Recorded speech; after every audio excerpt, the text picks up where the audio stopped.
வணக்கம் நண்பர்களே, நம்ம வீட்டுக்கு பாம்பு வந்துச்சு சொல்லிட்டு ஒரு வீடியோ போட்டிருந்தேன். அந்த வீடியோட கண்டினியூட்டி தான் இது.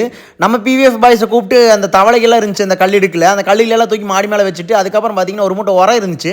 என்ன உரம்னு கேட்குறீங்களா? மண்புழு உரம் தான். மண்புழு உரத்தை வந்து பார்த்தீங்கன்னா ஸ்டோர் பண்ணி வைக்காமல் செடிகளுக்கு போட்டலாம்னு சொல்லி செடிகளுக்கெல்லாம் போட்டுவிட்டு அதுக்கப்புறம் பார்த்தீங்கன்னா அந்த மூலையில் வந்து ஒரே மண், அந்த குப்பையெல்லாம் க்ளீன் பண்ண அப்படின்னா மண்ணாக இருந்துச்சு. அந்த மண்ணெல்லாம் க்ளீன் பண்ணி கூட்டி வலிச்சிருவோம் அப்படின்னு சொல்லிட்டு அதை ஃபுல்லாக பார்த்தீங்கன்னா நம்ம கூட்ட ஆரம்பிச்சாச்சு. கூட்டி பெருக்கி முடிச்சோடனே பார்த்தீங்கன்னா இடமே பார்க்குறதுக்கு ரொம்ப சூப்பராக க்ளீனாக இருந்துச்சு. அதுக்கப்புறம் அங்கே ஒரு பூத்தொட்டி எடுத்து வச்சுட்டு நம்ம பிவிஎஃப் பசங்களாம் நம்ம நல்லா வேலை செஞ்சாங்க. அதனால் அவங்களுக்கு ரொம்ப டயர்டாக இருக்குன்னு சொல்லிட்டு உங்களுக்காக ஒரு ப்ரிப்பேர் பண்ணிட்டு வர வெயிட் பண்ணுங்க அப்படின்னு சொல்லி உட்கார வச்சுட்டு நான் கிச்சனுக்குள்ளே வந்துட்டேன்.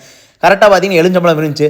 சரி, இவங்களுக்காக லெமன் ஜூஸ் ஃப்ரெஷ்ஷாக சூப்பராக போட்டு கொண்டு போய் கொடுப்போம் அப்படின்னு சொல்லிட்டு லெமன் ஜூஸ் கலக்க ஆரம்பிச்சிட்டேன். அப்புறம் கொஞ்சம் ஸ்நாக்ஸ் இருந்துச்சு, அந்த ஸ்நாக்ஸையும் எடுத்தாச்சு. அப்புறம் ஐஸ் கட்டி அப்படியே எடுத்து தட்டி உதித்தி மலை சாரல் மாதிரி போட்டு ஆளுக்கு ஒரு டம்ளர் அடிக்கடா அப்படின்னு சொல்லிட்டு பிவிஎஃப் பாய்ஸ் கொடுத்தாச்சு. கொடுத்தோடனே அவங்களுக்கு பார்த்தீங்கன்னா சூப்பராக என்ஜாய் பண்ணாங்க. வேறு லெவலில் இருந்துச்சு அப்படின்னு சொல்லிட்டு ஆளுக்கு ஒரு டம்ளர் கொடுத்து சேஸ் சொல்லிவிட்டு அதுக்கப்புறம் என் ஒய்ஃப் இவ்வளோ நேரம் வீடியோ எடுத்தாங்கன்ட்டு அவங்களுக்கு ஒரு டம்ளர் கொடுத்துட்டு டாட்டா பாய்ன்னு சொல்லிட்டு நாங்கள் கிளம்பியாச்சு.